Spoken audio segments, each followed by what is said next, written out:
League of Legends is a multiplayer online battle arena created by Riot Games in 2009. The company, since the game's conception, has raked in millions of dollars.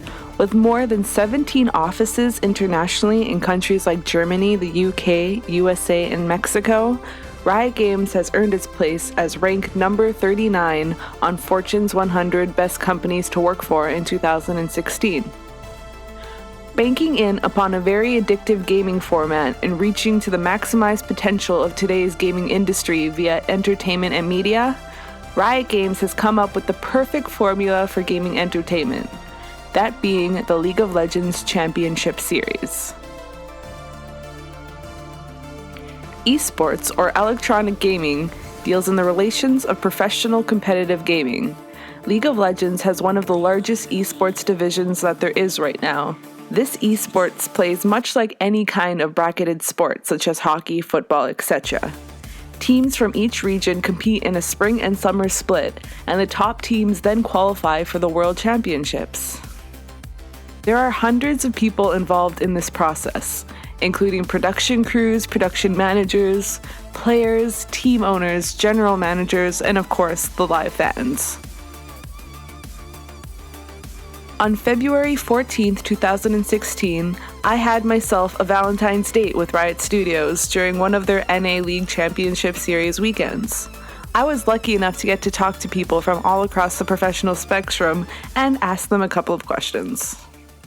Hello, I am Aphromoo and I play support for Counter Logic Gaming. I've played about 4 years, a little underneath that, but we'll just go with 4 years. Etienne, owner of Cloud9. Hi, I'm CB Mullen. I'm stage manager for the NALCS and World Events for Riot Games. Manage the stage, make sure that everybody's in the proper position, and I also have the incredible opportunity to get the crowd excited just before they get on camera. This is just the beginning of the day. It's going to get even crazier when we're inside. Yeah! I am Neshanian. I am the esports production manager for Riot Games. I am, along with my team, in charge of running the NALCS studio, as well as our NA spring and summer roadshows, which includes MSI, All-Stars, and Worlds. My name is Steve Perino, and I'm the general manager for Team Liquid. I'm in charge of their health, their well-being, making sure that they are doing their job on a day-to-day basis. Also in charge of all of our staff that falls under the league team, making sure that they're doing their job, and we're always improving day by day. So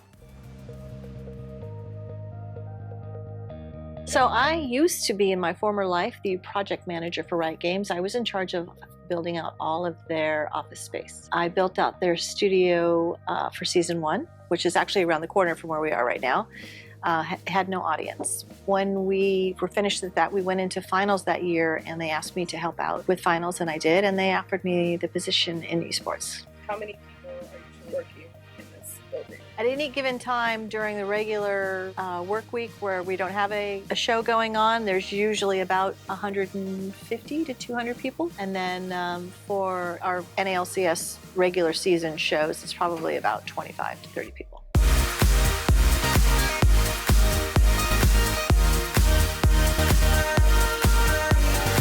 I have a pretty weird career path. Thought my whole life I'd be a cop. I went to school to be a cop. I realized that wasn't for me. I was a professional Counter-Strike player for over 3 years. One day I hit up the owner of Team Liquid, or Curse at the time, and I was like, hey, I'm interested in like a job. Is there anything open? And he was like, you'd be dumb to take this job. It was at the time cleaning the house and running the online store. And I was like, sure, I'll do it. And lo and behold, I sort of just worked my way up the ladder, and yeah, now it's weird to see where just gaming has come. I remember the first season of Counter-Strike, I won $500, and now players are making in the millions. So it's come quite the long way in a few years. I had a couple of years of pursuing a film degree, after which I ran out of money, dropped out and started getting set work, working in, at first Boston, and then I moved to Los Angeles in 2009 and got production assistant and various freelance work. I was kind of doing the thing where I was just working on as many sets as I could. As a production assistant, mostly, occasionally second AD and other random positions, grip dolly kind of thing. So one of those random sets where I had no idea what it was going to be was Season 2 Worlds. And if you remember, there was a lot of technical difficulties during that set, so it was actually a really good set to be on, where you're the guy getting people like comfort food and coffee as pauses are worked out. I ended up meeting a lot of like the producers, and it just, when they were building their crew for the 2013 season, I was the first person they called to be the PA, and I just worked up from there on a weekly show. I didn't really know what I wanted to do, but I knew I was gonna do something pretty good. So I didn't have that doubt in my mind. And from playing video games a lot when I was a kid up till now, I was like, it's probably gonna be something like this. And I had the confidence in myself to do it. So I wanted to do something with gaming after high school. And the only thing that I could think of was when I went to BlizzCon and played at some little Alienware World of Warcraft tournament. And you know, that scene, I was like, I want this. So my friend introduced me to League of Legends. And after playing League for a little while and then getting rank 1 in like season 2, I was like, I want to do this. And there was a lot of pushback from my parents, but they gave me a month to do it. So I streamed that 1 month, and then, you know, they're like, take it away, Zach. So I have been involved in esports now for 5+ years. I studied economics at UCSB. It was a good education, but this was more of a pursuit of my passion more than anything else that made it happen. I started as helping a friend of mine who owns Team Solomid, sponsorship sales for his website, and managing his team. yes, there's been a big difference. I would think it would be mainly to Riot's infrastructure and all the support that they put in. Right now, it's really good, and I think my lifestyle has changed a lot. I played in like the first LCS season, and you know, coming from that, where we would have like 1-hour drives, okay, like working conditions where there was just the 2 studio areas for the teams and like not any team rooms or seating area or anything like that, and didn't really get to meet any fans for like the first split. Not to badmouth any of the other video game companies, because they do great productions, but Riot was kind of the only one that was like, how are like video game tournaments exhibited and broadcast, and what would be better? And before, it was like, it's a thing that happens at gaming conventions and is like associated with that. And they were the first people, at least in the United States it seemed, to really invest in like making it like a network caliber production on video game competition content. They thought outside the box and they invested a lot. Really great production value in this show, like, you know, comparable to any like CBS or Fox News broadcast, but instead of being about football or basketball, it's about a video game, which is amazing. I would say like we now have attention of like mainstream media. Obviously we're on ESPN now with the esports section there. We're seeing that traditional media houses like Turner are now making tournaments. So it's really exciting to see that traditional media is actually now we have their attention, and we're going to see where that goes.